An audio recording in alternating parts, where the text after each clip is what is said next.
Hi అండి అందరికీ. నేను ఈ వీడియో చేయటం కారణం ఏంటంటే వైఎస్ఆర్సీపీ పార్టీ అధ్యక్షుడు జగన్మోహన్ రెడ్డి గారి గురించి కొన్ని విషయాలు మాట్లాడతారని. విషయం ఏంటంటే జగన్మోహన్ రెడ్డి గారు రాజకీయాల్లోకి వచ్చిన తర్వాత, అదేవిధంగా ఆయన ఒక పార్టీ పెట్టిన తర్వాత, ఆయన పార్టీ అధికారంలోకి వచ్చిన తర్వాత, ఇప్పుడు ప్రతిపక్షంగా నాయకుడిగా, ప్రతిపక్షం కూడా కాదు, ఒక ఎమ్మెల్యేగా ఉన్న తర్వాత రాజకీయాలు ముఖ్యంగా ఆంధ్రప్రదేశ్ ఎంత దౌర్భాగ్యమైన స్థితిలోకి, ఎంత భయంకరమైనటువంటి పరిస్థితిలోకి వెళ్ళిందన్నది చూస్తుంటే చాలా భయంకరంగా ఉంది. రాబోయే రోజుల్లో మరి ఆంధ్ర రాష్ట్రం ఏమైపోద్ది, ప్రజానికం ఏమైపోద్ది అన్నంత భయాందోళన సామాన్య ప్రజల్లో కలుగుతుంది. కారణం ఏంటంటే ఆయన గతంలో తెలంగాణకు సంబంధించిన ఒక తెలుగుదేశం నాయకుడు చెప్పారు, మీకు అందరు గుర్తే ఉంటుంటుంది. జగన్మోహన్ రెడ్డి గారి కుర్చీ కోసం చివరికి అలివేలుమంగా ఒక స్టోరీ ఒకటి ఏదో చెప్పుకొచ్చారు. ఈయన గుడికి వెళ్తే ఆయన కుర్చీలో కూర్చున్న దగ్గర నుంచి లేకపోవడం, తర్వాత అలివేలుమంగారు లెగు అంటే ఆయన లేకుండా ఈయన వెళ్ళిపోయిన తర్వాత, అయ్యా ఈయన శివస్వామి ఎందుకు లేగలేదంటే, వాడు కుర్చీ గురించి తిరుగుతున్నాడు ఖాళీగా ఉండి, మనలో అయితే కుర్చీ ఎక్కడ కైవసం చేసుకుంటాడో అని ఒక కామెడీ రూపంలో ఒక కథ చెప్పుకోవటం జరిగింది. అది ఇప్పుడు పరిస్థితి చూస్తుంటే 100% వాస్తవం అనిపిస్తుంది. ఎందుకంటే ఈయనకి ఆ కుర్చీ మీద ఉన్నటువంటి వ్యామోహం ఏమాత్రం తగ్గలేదు. అయితే ప్రతి ఒక్కరు కూడా రాజకీయంగా రావాలి, సీఎం అవ్వాలన్న అనుకోవడం పొరపాటేం కాదు, తప్పేం కాదు. కాకపోతే ఆ హోదా దేనికి అన్నది కూడా ఒక ఆలోచన ఉండాలి. మరి సీఎం అంటే ఒక రాష్ట్రానికి తండ్రి లాంటి వాడు. అభివృద్ధిలోను, రాష్ట్ర ప్రజల్ని కాపాడటంలోను, అభివృద్ధి వాళ్ళకి సంక్షేమంలోనూ నిష్పక్షపాతంగా పరిపాలన చేయాలి. కానీ జగన్మోహన్ రెడ్డి గారు అధికారంలోకి వచ్చిన తర్వాత, కానీ ఆయన రాజకీయాల్లోకి వచ్చిన తర్వాత పగ ప్రతీకారాలతోటి ఆయన రావటం, అది గత ప్రభుత్వంలో మరి ఏం జరిగింది, ఆ వైసీపీ పార్టీ ఎటువంటి నాయకులను ప్రోత్సహించింది, చేసిన అరాచకాలు కానీ, మాట్లాడిన మాటలు కానీ మనందరికి తెలిసిందే. దానికి పర్యవసానంగా ఇప్పుడు వాళ్ళు అనుభవిస్తూ ఉన్నారు. అయితే ఈయన చేస్తున్నటువంటి యాత్రలు కానీ, ఏదైతే రీసెంట్గా నిన్న ఏదో ఒక శవయాత్ర, అది గతంలో చనిపోయిన వ్యక్తికి విగ్రహావిష్కరణ అని చెప్పడం, మరి దాని వంక పట్టుకుని ఆయన వచ్చి ఆ యొక్క చనిపోయిన వ్యక్తి విగ్రహావిష్కరణ అని చెప్పి వచ్చి ఇంకొక ఇద్దరు ప్రాణాలని బలిగొన్నటువంటి సంఘటన చాలా బాధాకరమైన విషయం అన్నమాట. అంటే గతంలో చెప్పిన విధంగానే జగన్మోహన్ రెడ్డి గారు శవరాజకీయాలు చేయటంలో నెంబర్ 1. ఆయన అధికారం కోసం ఇంట్లో బాబాయ్నే కాదు, ఎవరి ప్రాణాలు తీయటకైనా ఆయన వెనకాడడు అనటానికి ఇది మరీ ప్రస్తుతం జరుగుతున్న పరిణామాలు చూస్తే అర్థమవుతుంది. ఒక గతంలో చనిపోయినటువంటి బెట్టింగ్ యాప్ల్లో నష్టపోయి వైసీపీ తరఫున బెట్టింగ్లు చేసి కోట్ల రూపాయలు నష్టపోయి, మరి ఆ నష్టపోయిన కారణంగా ఆయన ఆత్మహత్య చేసుకుంటే, సంవత్సరం తర్వాత ఆయన విగ్రహావిష్కరణ అని చెప్పేసి వచ్చి మరి సాధారణ అమాయకులైనటువంటి ఇద్దరు ప్రాణాలను బలిగొన్నటువంటి సంఘటన చూస్తూ ఉంటే ఎంత భయంకరంగా ఉన్నాయో రోజులు ఒకసారి అర్థం చేసుకోండి. అదేవిధంగా నిన్న అక్కడ చూపించిన ప్లకార్డులు కానీ, మళ్ళీ మేము అధికారంలోకి వస్తే ఒక్కొక్కరిని జప్ప నరుకుతామని చెప్పేసి మరి వాళ్ళు చూపించిన ప్లకార్డులు కానీ, చాలా భయంకరమైనటువంటి పరిస్థితులు ఆంధ్రప్రదేశ్ రాష్ట్రం ఉంది. ఒకవేళ వచ్చే ఎన్నికల్లో కనుక మళ్ళీ జగన్మోహన్ రెడ్డి కనుక అధికారంలోకి వస్తే ఇంకా ఫ్యాక్షన్, గతంలో మనకు తెలీదు, మరి రాజారెడ్డి గారి కాలంలో జరిగినటువంటి ఫ్యాక్షన్ గురించి చెప్తూ వింటూ ఉంటాం. మరి ఆ రోజుల్ని మించి ఇంకా భయంకరమైనటువంటి రోజులు వస్తాయేమన్నటువంటి ఆందోళన అయితే ప్రతి ఒక్కరిలో కలుగుతుంది. దీన్ని దృష్టిలో పెట్టుకోవాలి. నేను ఇంకొక విషయం కూడా చెప్పాలనుకుంటున్నాను. ఈ వైసీపీ తరపుని లక్షల మంది జగన్మోహన్ గారు వస్తుంటే లక్షల మంది వచ్చేస్తున్నారు, అది ఇది అంటున్నారు. నేను ఇవన్నీ చూసిన తర్వాత అనిపిస్తుంది, నిజంగా జగన్మోహన్ రెడ్డిని, యువకుల్ని ఏవంత ఘోరంగా తయారు చేశాడంటే, వైసీపీ పార్టీలో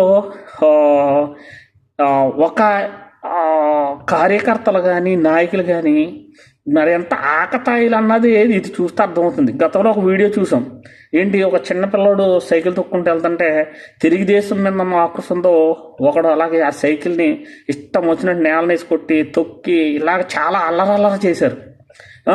అదేవిధంగా ఇంకొక వీడియోలో చూస్తే గొడ్డల్లో పట్టుకుని మరి కేరింతలు కొడుతూ మరి గొంతులేయటం చూసాం. మరి ఈ రోజుని ప్లకార్డులు మళ్ళీ 2029లో జగన్మోహన్ రెడ్డి అధికారంలోకి వస్తున్నాడు, వచ్చిన వెంటనే ఒక్కొక్కటి తరుతరు నరికితామన్నటువంటి ప్లకార్డులు ప్రదర్శించడం చూసాం. అదేవిధంగా యువకులు రోడ్ల మీద చేసి అలిసాలి. ఇదంతా ఒక వైసీపీ పార్టీ అంటే ఇది ఒక ఎంత భయంకరంగా ఉందంటే ఆకతాయిలను పార్టీ, ఇది ఒక రౌడీజం పార్టీ అన్నట్టుగా చూస్తుంది. ఎందుకంటే గతంలో మనం చూసాం తెలుగుదేశం కార్యకర్తలు కానీ తెలుగుదేశం నాయకులు కానీ ఎప్పుడు కూడా ఎలాంటి హడావిడి ఎలాంటి తప్పుడు చేష్టలు ఎక్కడ చేయటం చూడలేదు. కానీ చంద్రబాబు నాయుడు గారు అరెస్ట్ అయిన తర్వాత బయటకు వచ్చారు. నిజమైన తెలుగుదేశం కార్యకర్తలు అన్న వాళ్ళు ఎలాగొచ్చి ఎంత ఇంటెలిజెన్స్గా మొత్తం ఉన్నారంటే వాళ్ళ ఉద్యోగస్తులు, వ్యాపారస్తులు, అదేవిధంగా తెలుగుదేశం నిజమైన కార్యకర్తలు ఎంత హుందాతనంగా బయటకు వచ్చి వాళ్ళ నిరసన ప్రదర్శించారు. ఒకసారి మనం అందరూ చూసాం, మీటింగ్లు పెట్టడం కానీ. అది నిజంగా ఒక పార్టీకి ఉన్న నిబద్ధత, పార్టీని నడిపించే విధానం నాయకుల్లో ఉంటుంది అదంతా. మరి తెలుగుదేశం పార్టీ గతంలో చంద్రబాబు నాయుడు గారు, మేమందరం గతంలో మేము కాంగ్రెస్ రాజశేఖర రెడ్డి గారికి, తర్వాత జగన్ గారికి 2019లో మేము అందరం సపోర్ట్ చేసిన వాళ్ళమే, ఆయన అధికారం రావాలని కోరుకున్న వాళ్ళమే. ఆయన పరిపాలన చూసిన తర్వాత చాలా తప్పు చేశామని రియలైజేషన్ అయ్యి మరి చంద్రబాబు నాయుడు గారిని కోరుకోవడం జరిగింది. ఆయన గతంలో చేసిన పాలన మళ్ళీ ఈ విడిపోయిన రాష్ట్రం అభివృద్ధి చెందాలంటే చంద్రబాబు నాయుడు గారికే దీనికి దిక్కని అందరూ గ్రహించారు. ఈ రోజున అధికారంలో కూర్చోబెట్టారు. కాకపోతే ఈ జగన్మోహన్ రెడ్డి గారు చేస్తున్నటువంటి ఈ చేష్టలు చూస్తుంటే చాలా భయంగా ఉంది. రాబోయే రోజుల్లో రాష్ట్రం చాలా భయంకరమైన రోజుల్లో వెళ్ళిపోద్ది.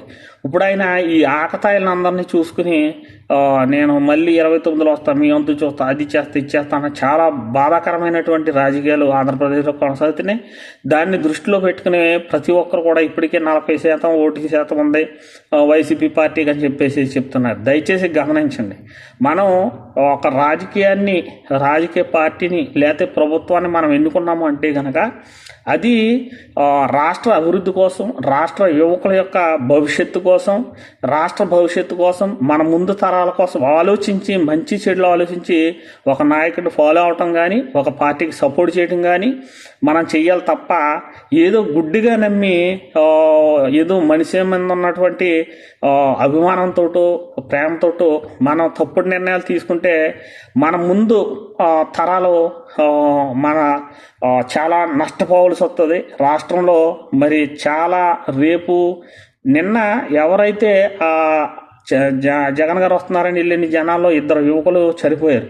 ఒక శవంగా ఒక చనిపోయిన వ్యక్తి దగ్గరికి వెళ్ళి ఇంకొక 2 చంపేసిన సంఘటన ఎంత భయంకరమైన విషయం ఒకసారి ఆలోచించండి. ఆ కుటుంబాల పరిస్థితి ఏంటి? ఆ కుటుంబం మీద, ఆ చనిపోయిన వ్యక్తుల మీద ఆ కుటుంబం ఎంత ఆధారపడి ఉంటుంది? భార్య బిడ్డల సంగతి ఏంటి? ఇప్పుడు ఒకవేళ వీళ్ళు ఇస్తే ఒక 5 లక్షలు 10 లక్షలు ఇచ్చేస్తారు, అదేనా జీవితం? ఇంకా కుటుంబానికి ఇంక దాంతోటే సరిపోతుందా? ఇది ఎంత బాధాకరమైన విషయం. మరి ఇలాంటి ప్రాణాలతో చెలగటమాడి శవాలతో రాజకీయాలు చేసి మరి అధికారం ఎక్కాలి, మళ్ళీ అధికారంలోకి వచ్చిన తర్వాత మీ వంతు చూస్తాం, మీ సంగతి తెలుస్తామంటే ఇది ఆంధ్రప్రదేశ్ భవిష్యత్తుకి ఎంతవరకు మంచి అన్నది ప్రతి ఒక్కరు కూడా గ్రహించాలి. అందుచేత మంచిని ప్రోత్సహించండి, మంచి రాజకీయ పార్టీలని, మంచి నాయకుల్ని చూజ్ చేసుకోండి. అదేవిధంగా రాష్ట్రాన్ని మన ముందు భవిష్యత్తు తరాలకి మంచి భవిష్యత్తు ఉండేటువంటి నిర్ణయాలు తీసుకోవాలి తప్ప ఇలాంటి ఆకతాయిలు లేదంటే ఒక కక్షపూరితమైన రాజకీయ నాయకులని మనం సపోర్ట్ చేసి ఇప్పుడు మనం ఏదో తెలిసి తెలియని విధానంలో మరి ఎలాంటి జగన్మోహన్ రెడ్డి గారు లాంటి నాయకుడిని మనం ప్రోత్సహించి మన రాష్ట్రాన్ని అధోగతి పాలు చేసి నాశనం చేసుకుంటే మన భవిష్యత్తు తరాలు ఏమవుతాయి అన్నది ఒకసారి ఆలోచించండి. మంచి రాష్ట్రం అభివృద్ధి చెందాలంటే మంచి కంపెనీలు రావాలి, విద్యా సంస్థలు రావాలి, అదేవిధంగా ఉద్యోగ అవకాశాలు పెరగాలి. యువకులందరూ కూడా ఈ రోజున ప్రపంచం ఎంత ఫాస్ట్గా ముందుకు పరిగెడుతుందో ప్రతి ఒక్కరు మనం చూస్తూ ఉన్నాం. టెక్నాలజీలో కానీ, ఈ కంపెనీల విషయాల్లో కానీ, అభివృద్ధి విషయంలో కానీ. మరి మన యువకులు, మన పిల్లలు ఇలాగా ఈ చెడు మార్గంలో, చెడు రాజకీయాల ఆలోచనలో చెడిపోతే కనుక మన పరిస్థితి ఏంటి? అది ఒకసారి గమనించాలి. మన పరిస్థితి మన పిల్లలకు రాకుండా ఉండాలి. మన పిల్లలు ఇంకా ఉన్నతమైన స్థానానికి వెళ్ళాలి అంటే కనుక ఈ జగన్మోహన్ రెడ్డి లాంటి రాజకీయ నాయకుల్ని మరి ముందు భవిష్యత్తులో అధికారంలోకి రాకుండా, రాజకీయాల్లో లేకుండా చేసి, మరి అభివృద్ధిని కాంక్షించి రాష్ట్ర భవిష్యత్తును కోరే రాజకీయ పార్టీలని, నాయకుల్ని మనం ఎన్నుకుని మన రాష్ట్ర అభివృద్ధిలో మనందరి సహకారం అందించాలని నేను కోరుకుంటున్నాను.